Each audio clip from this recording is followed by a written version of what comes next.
Eastern and Pacific Time, and Sundays at 9 p.m. Eastern and Pacific. Now Robert Eisenman talks about the foundations of modern Christianity. His most recent book is called James, the Brother of Jesus. Mr. Eisenman is a professor of Middle East religions and archaeology at California State University at Long Beach. He's also written extensively about the Dead Sea Scrolls. He spoke at the Tattered Cover Bookstore in Denver, Colorado.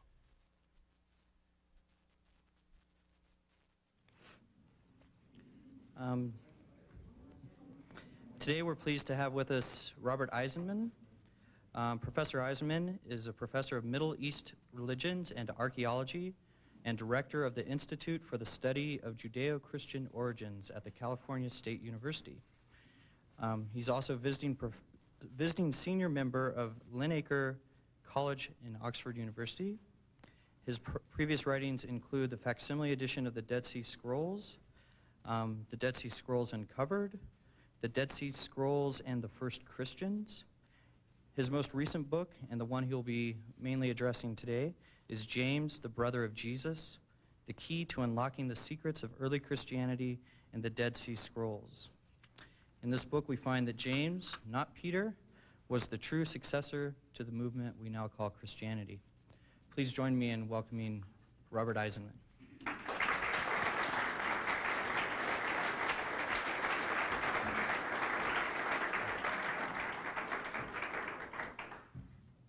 Thank you. James is perhaps one of the most underestimated people in New Testament history. In fact, he usually is confused with another James, James, the brother of John. And that's very important, the brother of. Because in my view, in this new book, James, the Brother of Jesus, some of these characters move around something like a shell game. And you have to be very careful which character you're talking about, which character is historical, and which character may not be as historical as the other, and in some cases may even be overwritten over something more embarrassing. Let me explain what I mean. By the way, if you have any questions, we're going to have a long, hopefully, question and answer period at the end, and I'll pick up anything you want me to address regarding this when I'm finished with these introductory remarks. But let me give you an example. The Pseudo-Clementine recognitions, called pseudo by Orthodox authorities from around the 3rd or 4th century onwards, but no more pseudo really than any of the other books we have.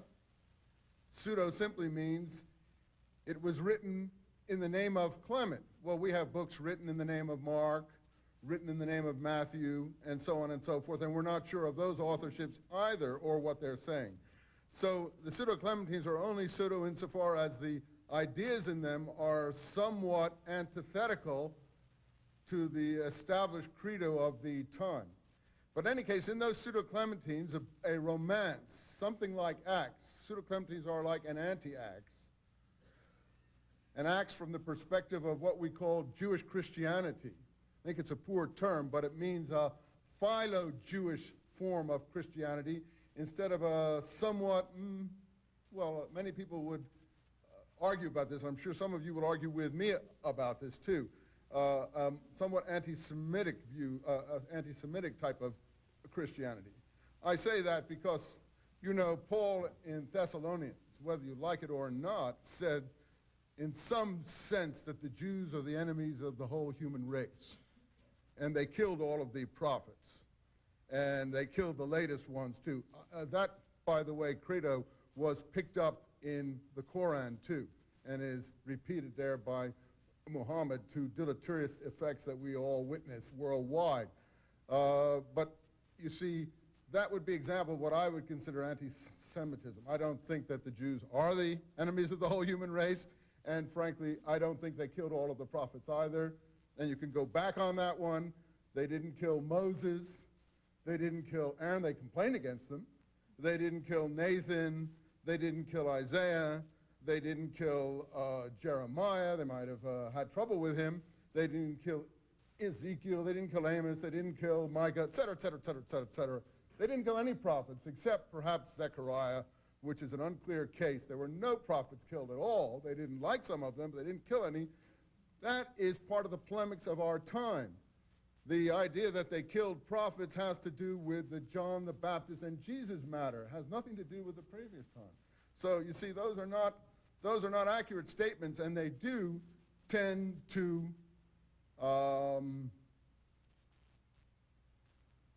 make people hostile, to put it in a mild way. Anyway, these Pseudo-Clementines, which are rather philo-Semitic, not anti-Semitic, Acts, these Pseudo-Clementines have an attack by Paul on James in the temple. The Recognitions, anyway, does. An attack by Paul on James in the temple. Now, if you line the Pseudo-Clementine Recognitions up with the book of Acts, you will find that this takes place exactly where the attack by the Jews on Stephen occurs. Now, I'm not the first person who've said this. Hans Joachim Scheps, back in the 40s, a German-Swedish scholar who had to flee Germany during the Holocaust period and went to Sweden and then came back, he said this. He said Stephen was an overwrite for James, and for the attack on James by Paul. He said that first. I'm not the first to have said that. I didn't understand what he meant at that time, but I believe now, after much study, he's correct. You'll say, I'll try to get at the end, why were these overwrites? Why did these overwrites occur? And if it's not satisfactory to you, and by the way, by going into these overwrites, or some would say rewrites, I like the word overwrite better, by going into them, we can tease James out of the literature. We can find James, because whatever you say, we'll see James is an historical character, and some of these other people, in fact, are ahistorical characters. That's why we have this 1,000-page book. People said, my God, how could you write 1,000 pages about James? Well, look at the book, and you'll see how we could write 1,000 pages about James. Some of it is repetitious, because I feel that since the reader is going through wholly new material and stepping in what in fact are like minefields, a little repetition to remind the reader of where he or she is at and what he or she may be forgotten about very abstruse historical characters is in order. If you look at the attack on Stephen in the book of Acts, and you compare it with the materials I give you in James, the brother of Jesus, you'll find that you have Stephen down on his knees. The key testimony to James's historicity in Eusebius, a writer in the 4th century, and here we're getting to abstruse things, based on Hegesippus, who was one of the early church fathers closest to the events in question, writing around 150 or 160 CE, pictures James down on his knees in the attack on James. Also, you'll find the same vocabulary used and the same vision. Stephen sees the heavens open in the attack on James in the temple by the final death scene, not the attack by Paul in the Pseudo-Clementine Recognitions, but the attack in Eusebius's version of early church history based upon Hegesippus. You know, Eusebius was Constantine's bishop and was instrumental in organizing the early church councils that brought about the Roman form of Christianity we now know as the dominant one. But originally he had been bishop in Caesarea in Palestine. So he was in touch with a lot of old Palestinian sources, particularly this Hegesippus, who never seems to have gone west and who was lost. So a lot of Western theologians and early church historians like Tertullian and Irenaeus don't seem to know Hegesippus.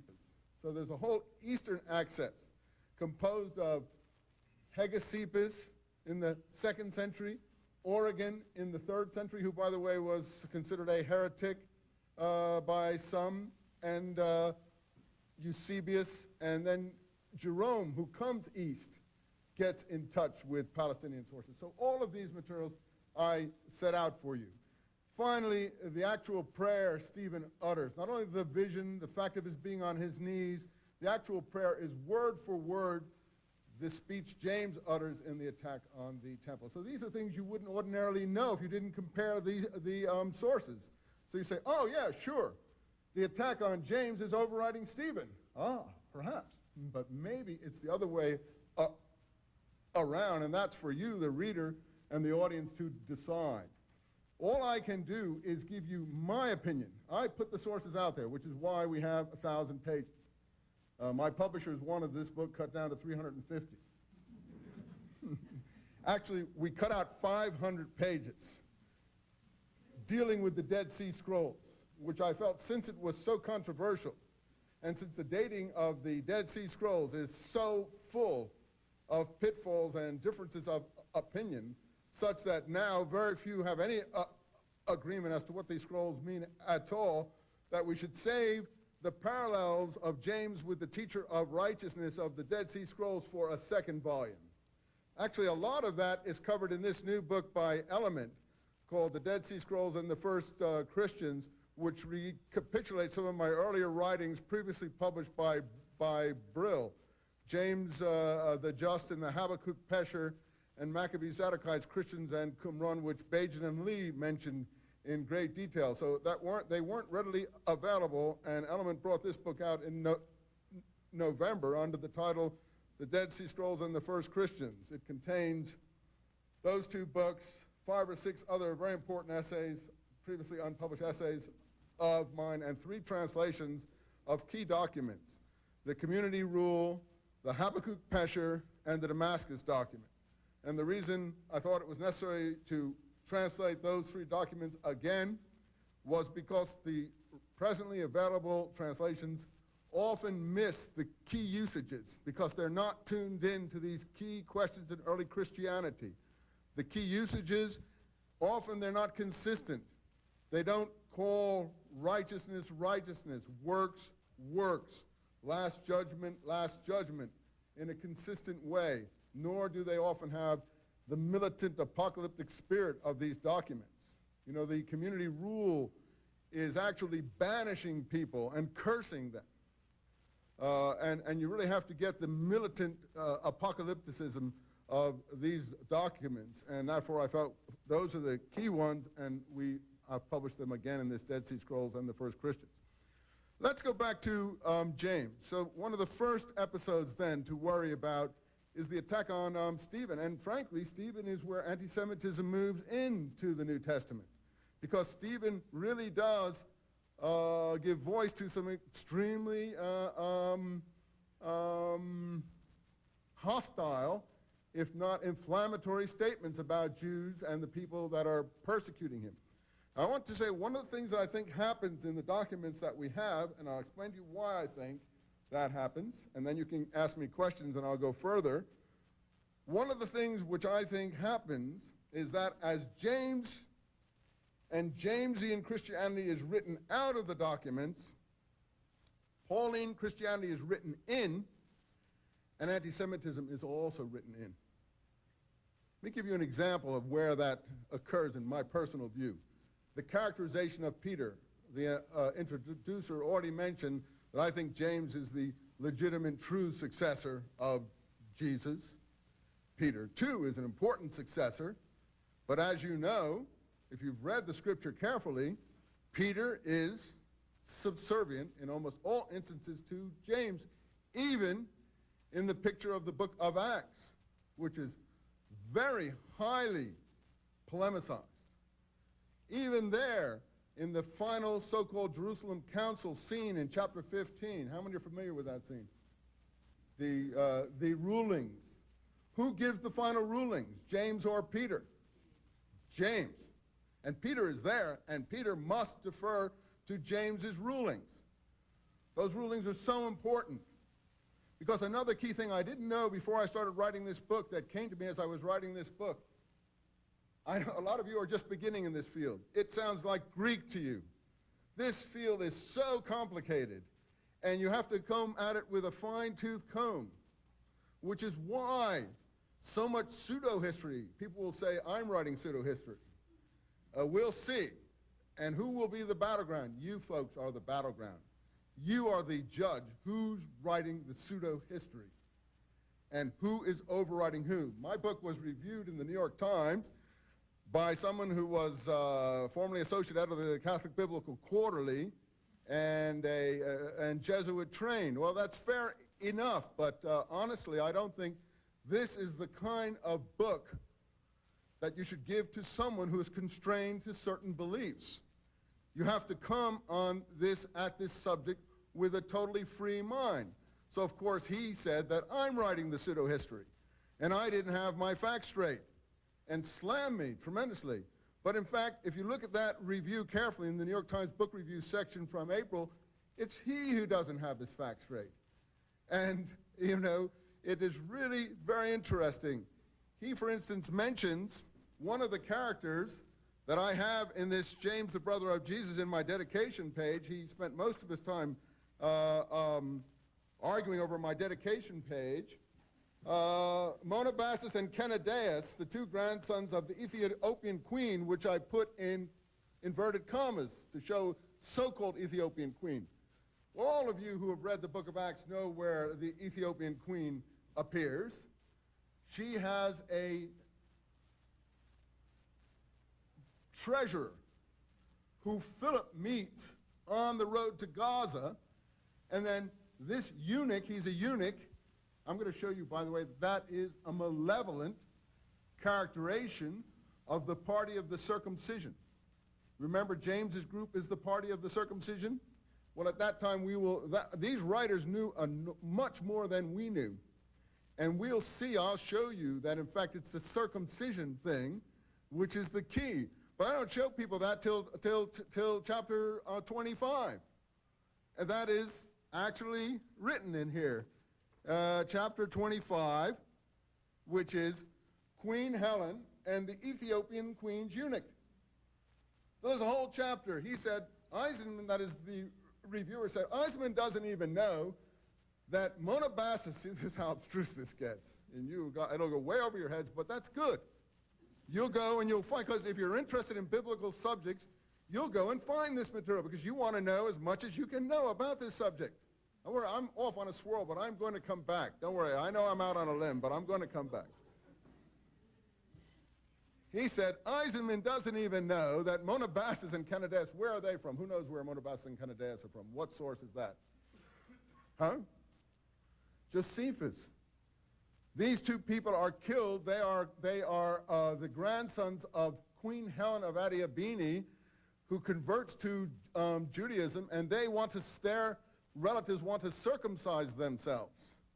And there's another teacher who doesn't want them to circumcise themselves. Well, you know how important the issue of circumcision is in Paul's letters. I bring all of that in. In any case, he said, Eisenman doesn't even know that that the Ethiopian queen didn't even have two sons called Kennedaeus and Monobasis. Well, he didn't even read chapter 25, where I draw the identity between the Ethiopian queen in Acts and Queen Helen in Josephus. So if he had read to chapter 25, he would have found that out. But this is the kind of thing that we get. Let me go back. Let's not get bogged down. I just want to show you the kind of thing that we get into here. But I would assure you this. If you read to chapter 25, I'm sure a lot of you won't get that far, but if you read to chapter 25, and the hair doesn't stand up on your head, and you don't say, oh my God, it's all true. It's all too true. Eisenman was right. Write me a letter. Tell me I'm wrong. I'm happy to receive it. But I know what will happen to you if you get that far. You'll say, oh my God, it's terrifying. It's terrifying what has occurred, because the same thing happened to me. I couldn't even believe it when I started making the connections. And then I was able to go further. How many have heard of the document called MMT? So few of us know these things. It's one of the key, there's a lawsuit about it in the Israeli Supreme Court at the moment. It's one of the key documents of the Dead Sea Scrolls. It's written up in the New York Times. It's been argued over and so on and so forth. Nobody knows what this letter was. What I do is put together the Queen Helen, the conversion of Queen Helen, her sons, the circumcision thing, and James's letter in the book of Acts. and also another correspondence in Eusebius called the Agabus, the King Agabus, the conversion of King Agabus in a place called Edessa, which is, by the way, where the Holy Shroud was supposed to have come from, in a place in northern Syria called Edessa. But what I show in my book is that Edessa was also called Antioch. There were 3 or 4 Antiochs in the Seleucid Empire. This is how complicated all of this is. In Syria, there was one, that's the one we normally think. And James sent Judas Barsabbas and Silas down to Antioch with his letter of his rulings in the Jerusalem Council. If you compare the rulings in the Jerusalem Council with MMT, you'll see that they're basically there. Particularly the ban on what? Things sacrificed to idols. That is the key point. If you read your New Testament carefully, that is the key point. How many are even aware that James bans things sacrificed to idols in the key episode in Acts 15? How many here are aware of that? 3%, 15%. It's tough. But if you want to unravel this huge mystery and bring these people who've been consigned to the scrap heap of history back to life, this is the kind of thing you have to do, and this is why I think we take 1,000 pages to do it. They say, do it in 350. I said, they'll laugh at me. None of these arguments will stand up. They'll laugh anyway. None of these arguments will stand up. But at least at 1,000 pages, the proofs are there. And they say, oh, you can't write this for the general public. The general public can't take this. Yes, they can. They can take it better than the scholarly public, because often the scholarly public has entrenched positions that they're unwilling to part with. They've learned this. If they didn't see this before, how come they didn't see that there was not a James, the son of Zebedee? How come they've been juggling 3 or 4 Jameses? How come we've been juggling 3 or 4 Marys, and there really probably is only one? How come there's so many Judases when there really is probably only one? Who is the one? Judas, the brother of James. Judas, the brother of James. Wherever, and that's what I show you, wherever the family of Jesus comes into question in the New Testament, we have problems of the historicity. And new characters suddenly appear. Now, I know I'm going around in circles, but I wanted you to get some of this in to think about. So what we show at several points is that this letter of James to Antioch, taken down by Judas Barsabbas. Who's Judas Barsabbas? Another one of these multiple Judases. These are all the same Judases. Judas Thomas, Judas the twin, Judas the Zealot, also known as Lebbaeus, also known as Thaddeus. If you compare your gospel lists, you'll find that Thaddeus, also known as Lebbaeus, surnamed Lebbaeus, takes the place of Judas of James in Luke. So in Matthew and Mark, you have Thaddeus, surnamed Lebbaeus. In Luke, you have Judas of James as this apostle.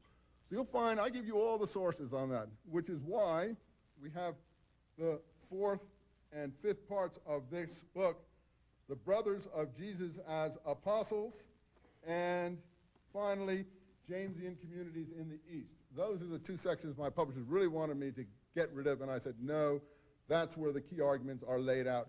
So we also go into the other brothers of Jesus in this book. Let me give you a few of them. There is someone in the gospel list called Simon the Zealot. How many are familiar with him? In other gospel, yes, maybe Iscariot too, because we'll show you in this book that Iscariot is related, of course, to Sicarii or Sicarios, and we'll see that we have various problems relating to that, which I'll pick up towards the end of what I'm going to say and let you give me some questions, because it's too complex to do it in 5 seconds here, or even in a half hour. But I just wanted to raise these motives. Well, there are other brothers. There is, as we know from the Gospels, James, Simon, Jude, and Joseph. I want to show you that this Simon is Simon the Zealot, one of the apostles. just as James is James the son of Alphaeus. And we draw these identifications very carefully over long argumentation, so you'll be able to see the parallels and from other sources that even make these identifications. There's a lost manuscript of Papias from the latter part of the 1st century that may not be ascribed properly, but it makes these identifications that James the son of Alphaeus, Thaddeus, Simon, etc., and Joses were the sons of Cleophas and Mary. So we'll show you also that Alphaeus is Cleophas, etc., etc. So there's a whole section on the other brothers, but it also turns out that Jesus has a cousin, James has a cousin called Simeon Bar Cleophas. He is the second successor to James and the leader of the Jerusalem church, so-called. Well, Jerome, and I'll explain that to you in a moment, was the first person who decided that Jesus' brothers were not really brothers but cousins. What if Jesus' brothers are cousins or vice versa, then Simeon Bar Cleophas is the same as Jesus' brother called Simon. In fact, I think they are identical, and I'll show you why. And we have other sources about Simon the Zealot. So all of those are recapitulated for you. Let's go back. I said, what's the brother theme? And you will never go wrong. The battleground in the whole argument is the book of Acts. Now, if you know, most scholars don't deal tremendously much with Acts. If they do, they depreciate Acts. A lot of scholars I know don't even accept Acts as an historical document. I do accept it as an historical document. But the first 15 chapters of Acts are tremendously worrisome. In chapter 16, right after the Jerusalem conference, what we call the we document cuts in. And there, James emerges in no uncertain terms. That is, in Paul's final visit to Jerusalem, do you remember that? In chapter 21, Acts, he comes up and James is clearly the leader. But a lot of people confuse him with the other James. And I'm sure many of you are confusing him. Who's the other James? James, the son of Zebedee, the brother of John. Well, he's already been killed in Acts, I think it is 12. He's already been removed when our James makes his first entrance. So this can't be James, the son of Zebedee. The only James this can be is James, the brother of Jesus. But Acts doesn't tell us who this James is. We only know that he's the leader of the community, and we have to go to outside sources. And finally, it is he that sends Paul into the temple, he that makes Paul pay for four others under Nazirite oath, where Paul gets mobbed and arrested. And Acts is basically following Paul's narrative. Acts leads off in 62 AD with Paul under loose house arrest, preaching freely in Rome. Most of us don't think that Paul died till 66 or 68. It doesn't cover those later years. But who died in 62? James. How do we know it? Josephus. James was killed in Jerusalem in 62, but Acts doesn't tell us about it. Why? Oh, it wasn't the point of its narrative, but you mean such an important event, the leader of the whole church, the leader of the Jerusalem community anyway, sometimes he's called bishop, sometimes he's called archbishop, shouldn't be covered in Acts when it ends in 62? I think it should be covered. And I think the original sources did cover it. This is what I mean about the written out. I'll give you a few other examples of writing out, and then I'll take some questions to focus me on things you're interested in. We know from where? Multiple sources. Eusebius, quoting Hegesippus from the 2nd century, Origen in the 3rd century, Jerome in the 4th and 5th centuries, and others, that James was elected as leader of the early church. And this occurred, supposedly, according to Eusebius, right after Jesus was taken up to heaven. Where is it in the book of Acts? It's not there. Why not? Acts has another episode. What does Acts have right after Jesus is taken up to a heaven, or in the context of Jesus being taken up to heaven, or right succeeding it? The election of who? A minor character called Matthias. A minor character called Matthias. And the defeated character, notice, is who? Justus. What is James' Latin name? Justus. The defeated character is someone called Justus Barsabbas, whom we never hear from again. Are you gentlemen coming in? How you doing today, sir? What's the speech about? You looking at that? I've just passed through the library and I heard you speaking, so I thought I had to stop all by. I guess I don't get an answer on that one. Welcome to me.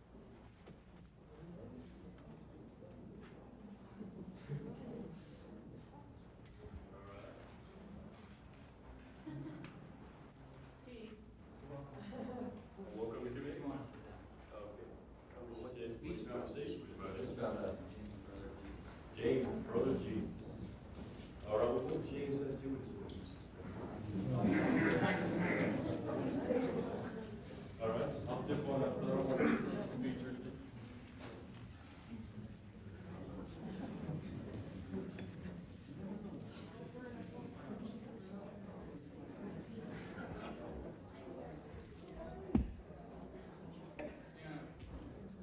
Pardon me, people like that worry me. And you understand why. Look, we're not trying to hurt anyone's feelings here. What we're trying to do is to resurrect people from the oblivion they have been cast into in history. We're not hurting anything that Christianity has to say, because we're taking a brother of Jesus and bringing him back into life. You know, I think if Jesus were alive today and things were said and done in his name that were not his, he would want us to know that. There are statements said. There are wolf in sheep's clothing who are coming to deceive the flock. There are all kinds of polemical statements of that kind. So I think that if there were problems, and I think after the Holocaust, he would expect us to do this. If these things contributed to the Holocaust, and I'm going to show you some things that did contribute to the Holocaust, the mindset that caused that is fed into people's minds generation after generation as holy writ, as truth, when in fact a lot of people who believe in these things are embarrassed by those things themselves and would like a way out. I give a way out. Who? The closest person to Jesus, his successor, his closest living heir, his actual heir in Palestine, if not elsewhere. You know, at the end of my book, someone said in one review from the Jerusalem Post, Eisenman's conclusion is apocalyptic. That is, who and whatever, if you're looking for the historical Jesus, basically you need to search for the historical James. The Pseudo-Clementines say, and this is a statement attributed to Jesus, be like good money changers, able to tell false coin from true. I say if you're looking for the historical Jesus, you should look for the historical James, and who and whatever James was, so Jesus would also be. I'll come back to the Judas Iscariot thing in a moment, but since we're on the James thing, let me just tell you one quick point which is so moving and touching about James. From our other sources, I haven't even got into it. I've done all the negatives. James was a vegetarian. I think because he kept the extreme purity regime of the Qumran community and then some. James was a Nazirite from his mother's womb. There's nothing of this that's offensive to any of us. All of us want to be holy. There are many of these things that are very sympathetic to us. So how do you know these things? James is the most documented person outside of the Bible of anybody in the New Testament. We have more extra biblical material about James than any other character, including Peter, including John the Baptist. The only one who compares with James for extra biblical material about him, you know, James is in the Nag Hammadi materials.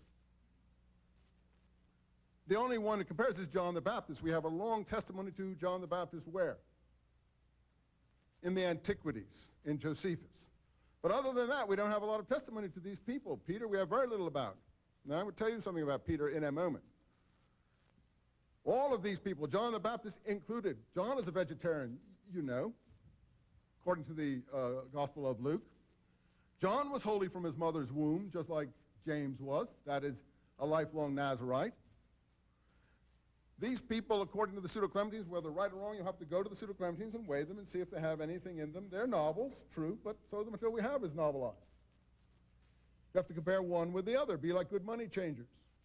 But the characters that emerge are very sympathetic.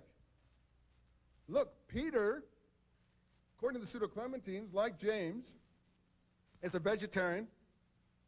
You know, I have a dedication in this book, a quote from the Pseudo-Clementine homilies, which quotes Peter preaching things we don't even have in Acts. And these are very old sources. They may not be as old as some of our other sources, but they're very old. Here is Peter, Pseudo-Clementine homilies. Our Lord and prophet who has sent us declared to us that the evil one, having disputed with him 40 days, but failing to prevail against him, promised he would send apostles from among his subjects to deceive them.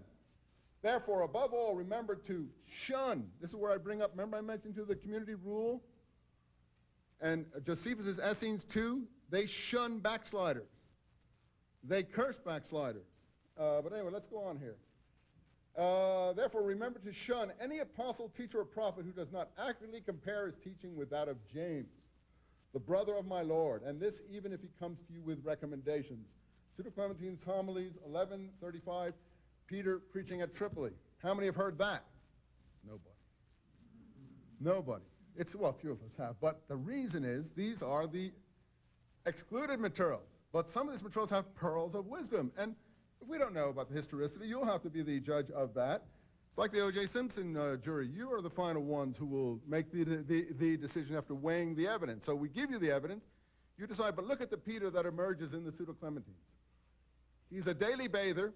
He's a vegetarian. He wears threadbare clothes like the Essenes.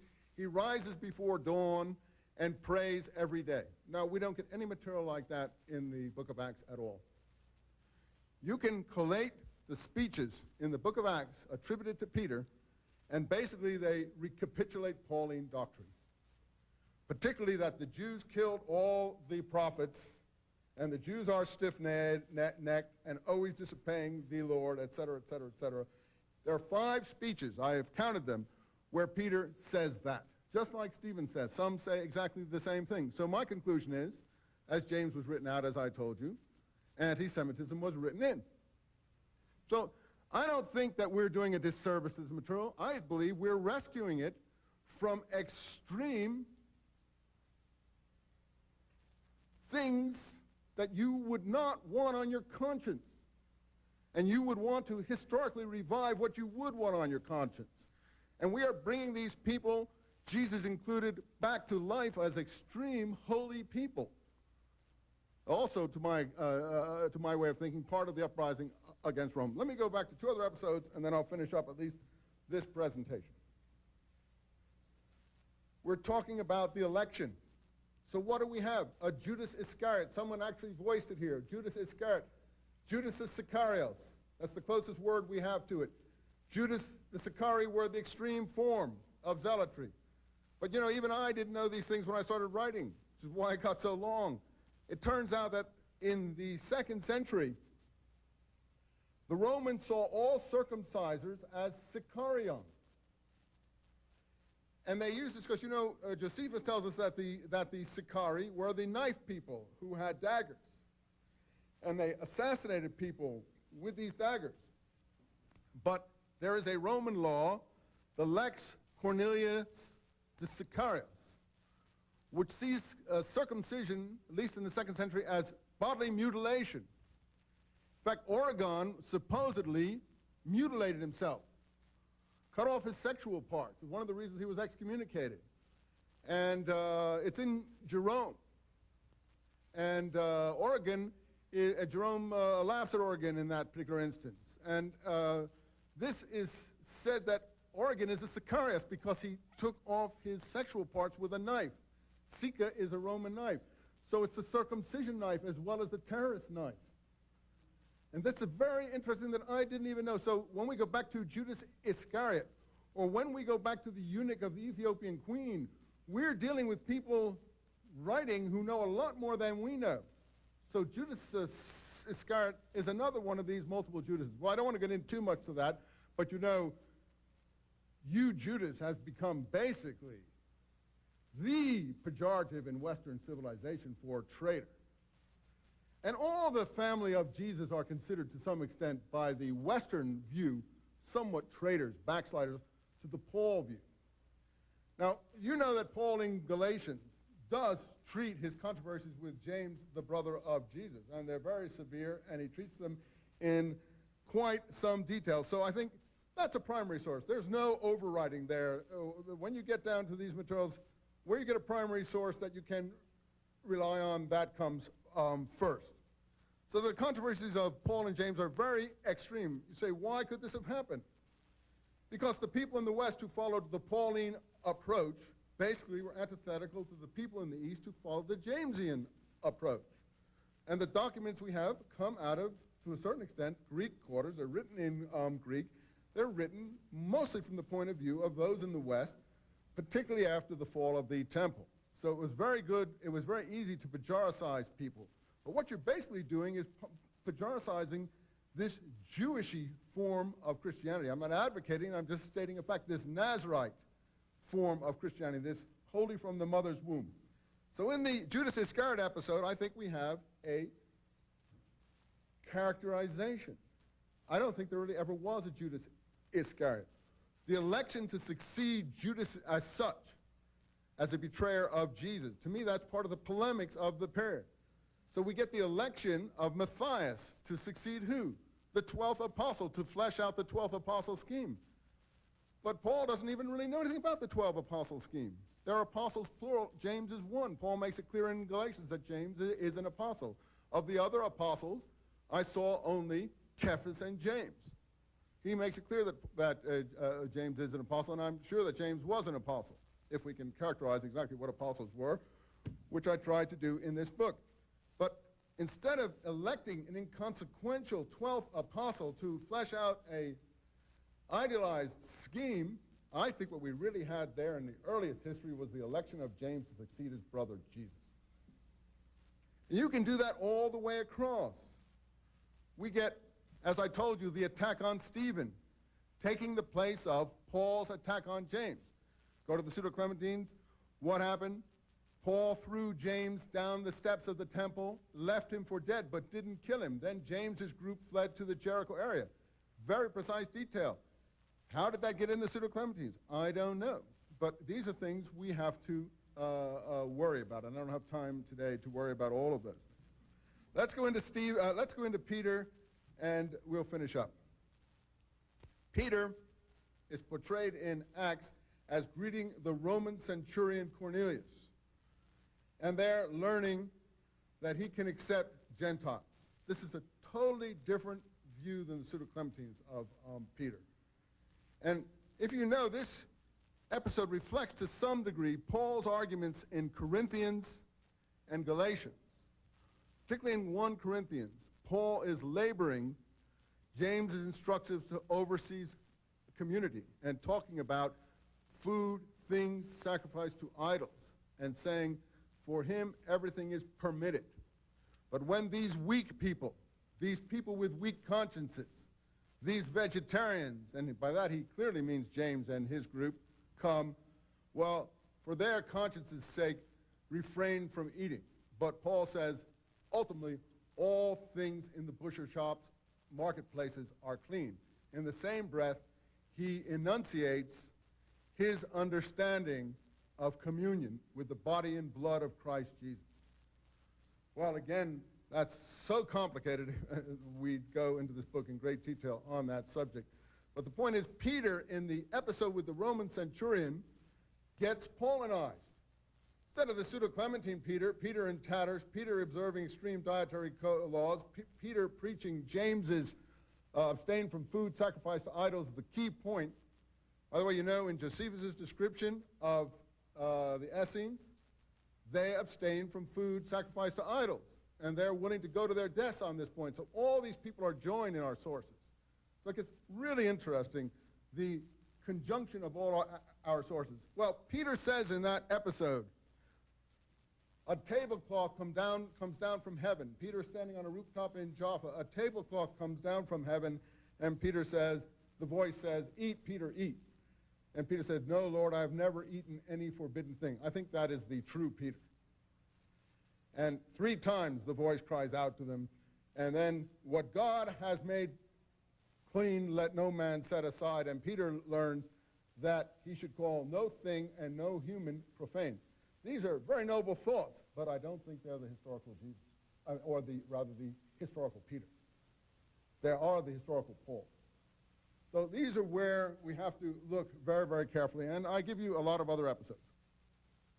Finally, who was it who was responsible for James and the other brothers being cousins, or considered cousins in some of our religious traditions?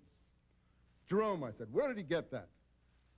He got that from an episode in the Gospel of John, that Mary has a sister called Mary. Do you know that in the Gospel of John, Mary has a sister called Mary? Mary, sister of the mother of the Lord, and she's married to Clopas. You remember Clopas, again, I mentioned before, the father of Simeon Bar Cleopas, etc., the so-called uncle of Jesus. In Luke, Clopas is the first person to whom Jesus appears on the road to Emmaus with an unnamed other.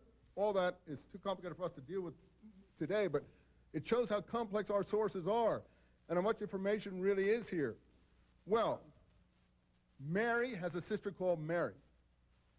Jerome exploited that to say finally that these are the sons of Mary and Clopas.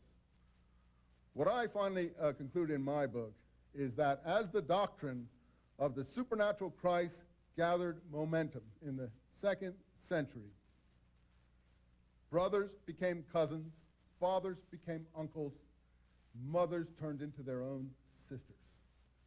And in fact, I believe Jesus turned into his own brother. The 4th brother is who in gospel lore? Joses. J-O-S-E-S, which except for the vowel, we don't know anything about Joses. We know a lot about Simon. We know a lot about James. We know a lot about Judas. We know a lot about these other characters. James, we can fill books with, as we can see. Joses is the one we don't know because, in fact, Jesus turned into his own brother. Well, I leave you there. There's a lot I didn't cover, but that's why we have the book there. I hope you'll find it interesting. Thanks a lot for hearing my remarks today.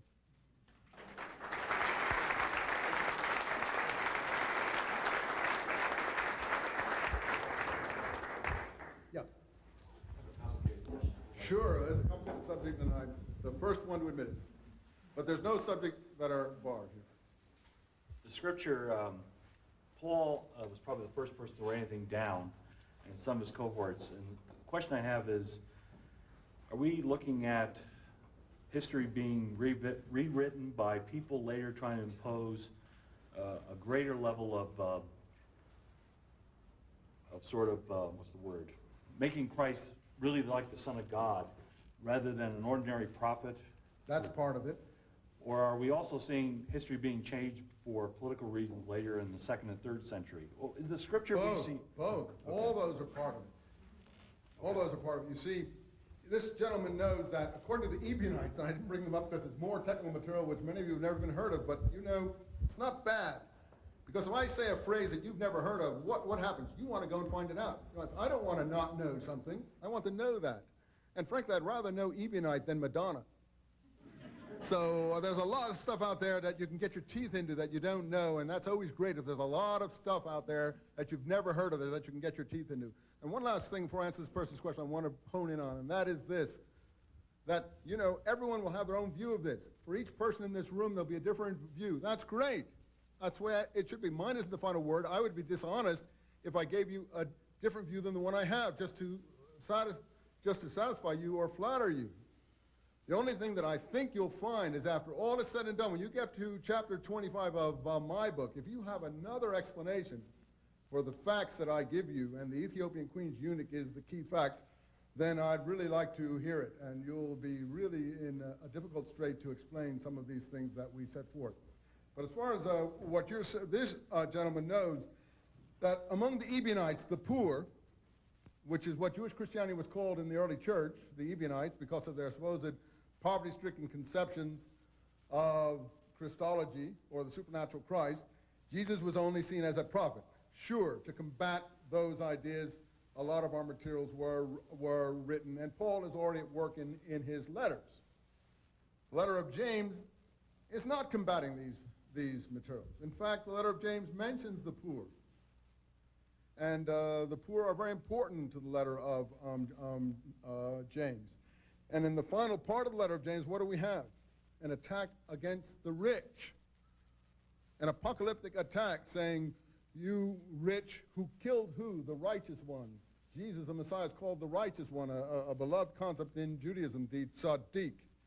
You who killed the righteous one, you rich who cheated the mowers in the field, wait, for the Lord God of hosts is coming. You know, when I was young, I thought, when I said those prayers about the Lord God of hosts in Psalm 24 and said, lift up your head, O ye gates, I thought the Lord God of hosts meant people who were nice to their neighbors and received their neighbors gently, that they gave hospitality. The Lord God of hosts is the vengeful conception of the final judgment that we have in the Dead Sea Scrolls, in the war scroll of the Dead Sea Scrolls, which I link up with James's proclamation in the temple. So you have materials in the letter of James that are pretty anti-Pauline for sure, very close to Ebionitism, very close to the Dead Sea Scrolls.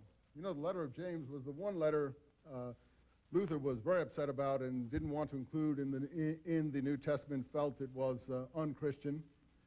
Even Eusebius in the 4th century is already calling it spurious, which is very surprising because you don't usually get church fathers calling documents within the scriptures spurious. It is unchristian. It's the most Dead Sea Scroll-like document we have in the early church text, but I can't go into that. But what you're right about the Jesus as prophet and the political thing, really we're getting a pacification of messianism, not this apocalyptic. I'm not for violence or apocalypticism. I'm just for doing good history. I know the Ayatollah is not a sympathetic character, and James may have things in common with the Ayatollah.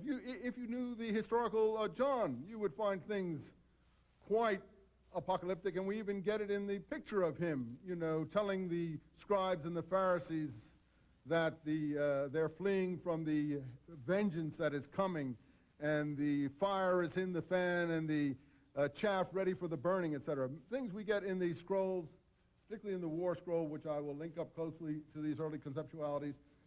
So the key thing is that these early Christians in Palestine who were Nazarites, extreme purity regulation observers, daily bathers, probably many, because of extreme purity regulations, vegetarians, they also probably were revolutionaries.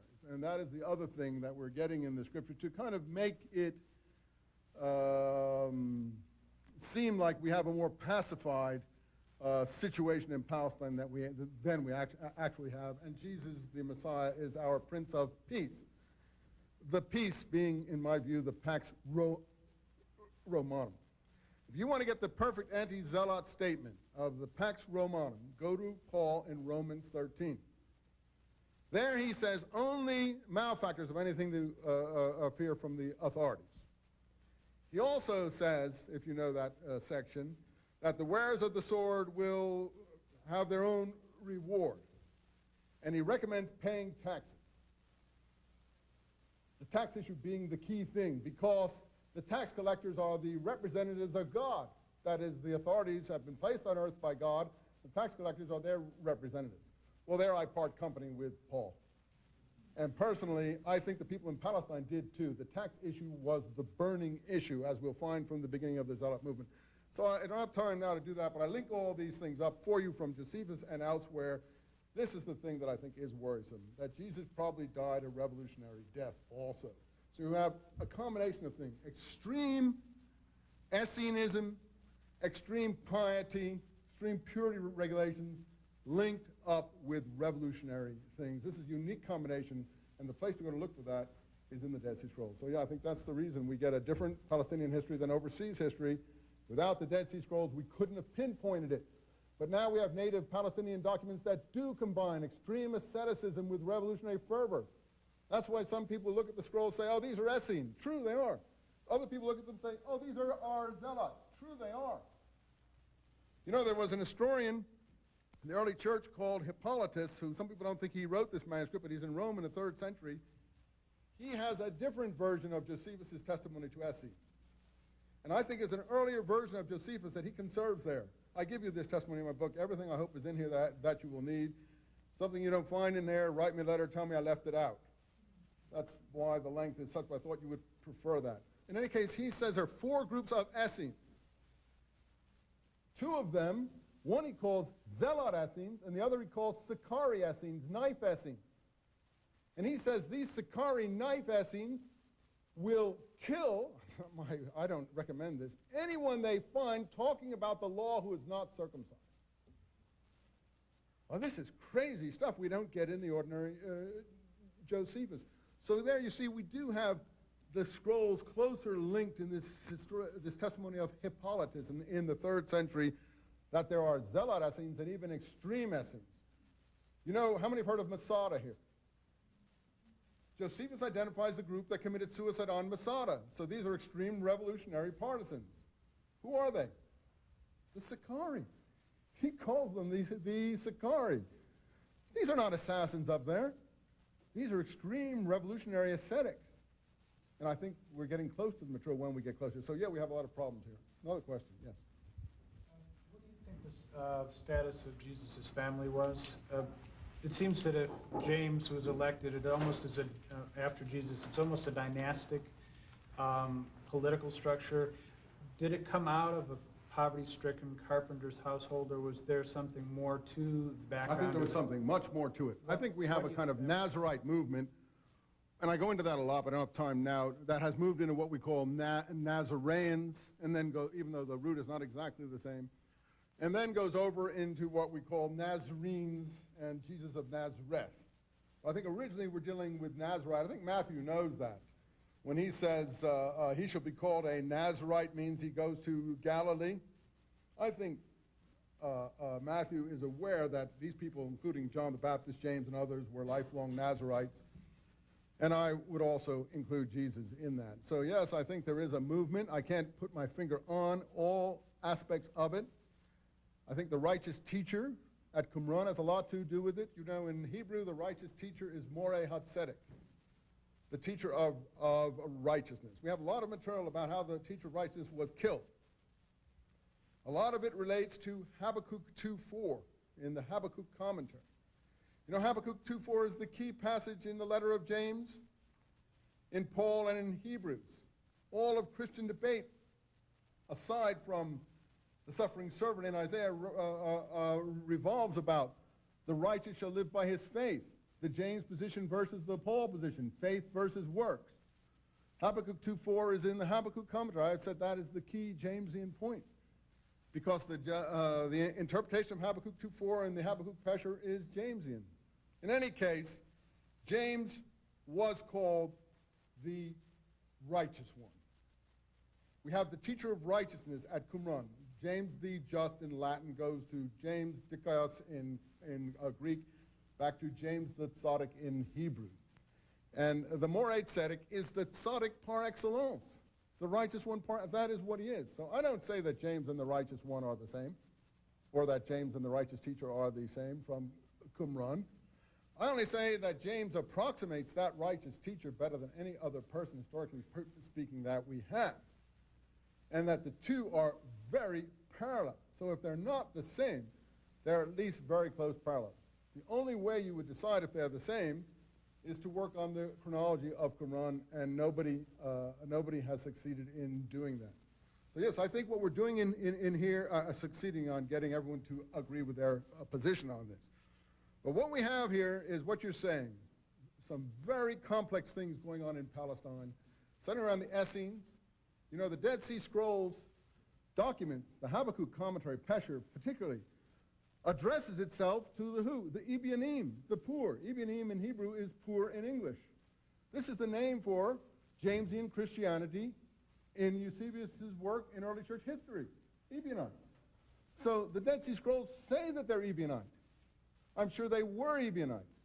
So in any event, we have a lot of things going on there, covered by the scrolls, covered by Essenism, covered by Ebionitism, and so on. And I think that what we're trying to do is bring some of this back to life, and the scrolls help us do it. Yeah.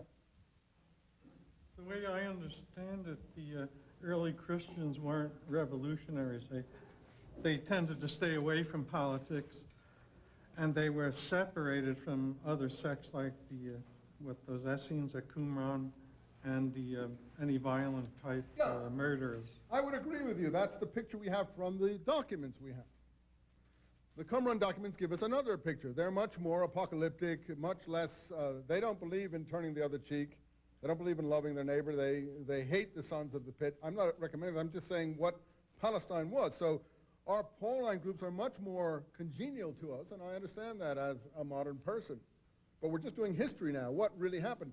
Jesus dies a revolutionary death on the cross. That is a revolutionary death. Crucifixion was the punishment for sedition and subversive activities. There is an embarrassment over that. And that's where we get these accusations against the Jews and others for having conspired and caused this. You know, let me give you an example. In 2 Corinthians, Paul says that he escaped down the walls of Damascus in a basket in order to escape the representative of King Aretas, the Arab king from Petra, who wanted to arrest him for some reason. In Acts, Paul, it's clear, escapes down the walls of Damascus in a basket in order to escape the Jews who want to kill him. Now, look, there's only one way out of that. Either Paul escaped down the walls of Damascus twice, or the book of Acts is shifting history over into anti-Semitism. And I believe we're getting a lot of that throughout the whole thing, primarily because of the problem we're dealing now. Was there a revolutionary movement in Palestine? Was it revolutionary Messianism, or was it not revolutionary Messianism? And I personally think it was revolutionary Messianism. I think I'd better stop there because I notice a lot of people, it's a hot day, a lot of people want to get moving. We want to sign some books here. I know you have a lot of other questions. Frankly, I hope you'll read it. If you don't agree with me, that's good. Get your own solutions to them. I don't want you to agree with me. I don't want parrots. But I do want to stimulate you into thinking. And finally, if you think that you can do a better one, please do it. Otherwise, let's just see what comes of what we're doing here. Thanks a lot.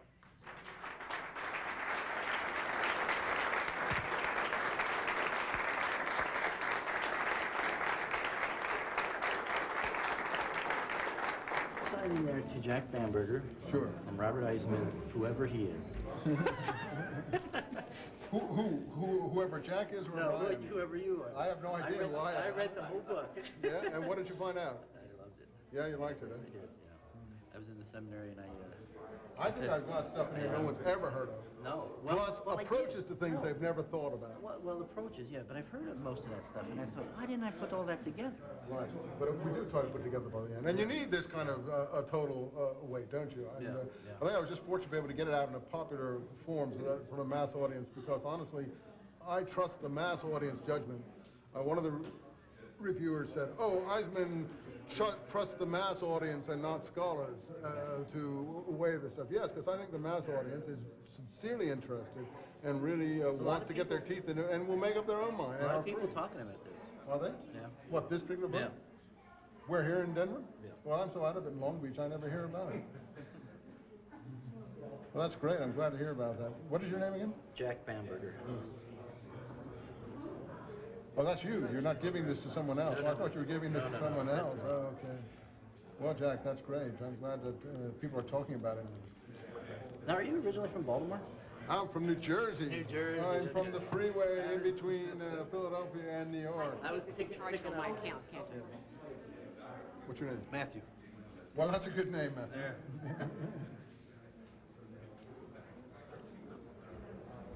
I find it very hard to compress this material into an hour or so without people getting, tired, because it works better in question and answer, and also it works better from reading. You got all the facts, take your time, wade through it. If you don't agree with this, fine. So then you do a better analysis. But we have all the sources, and they're given to you, and they're all in one volume, and then you deal with the material. Yeah, well, I almost threw this through a window when I read that you're going to do a volume 2. Volume 2 is done. Oh, okay. It's all done, but it's only going to relate to the Dead Sea Scrolls. It's only going to relate to the scrolls. This, we didn't use the scrolls. In this book, we only had early church sources and Josephus and apocryphal gospels and things. We didn't go into the scrolls at all because that's too controversial. This, I think, we can nail down. Nobody can deny the things about Stephen, the election to succeed Judas, the first appearance of James in chapter 12, who is Mary, the mother of John Mark? There's no Mary, the mother of John Mark. There's only Mary, the mother of James. He goes to Mary, the mother of who? John Mark's house to leave a message for James and the brothers Peter? No. Goes to Mary, the mother of James's house to leave a... And we have other information showing us that Mary did have a house in Jerusalem at the time.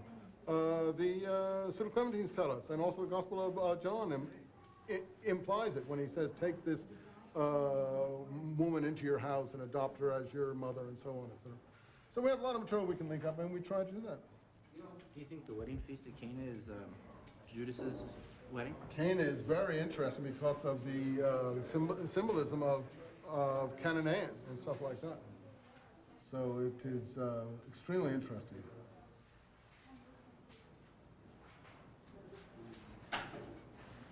Right. Thank you, sir. Thanks. Enjoyed your talk. I'm a prison chaplain.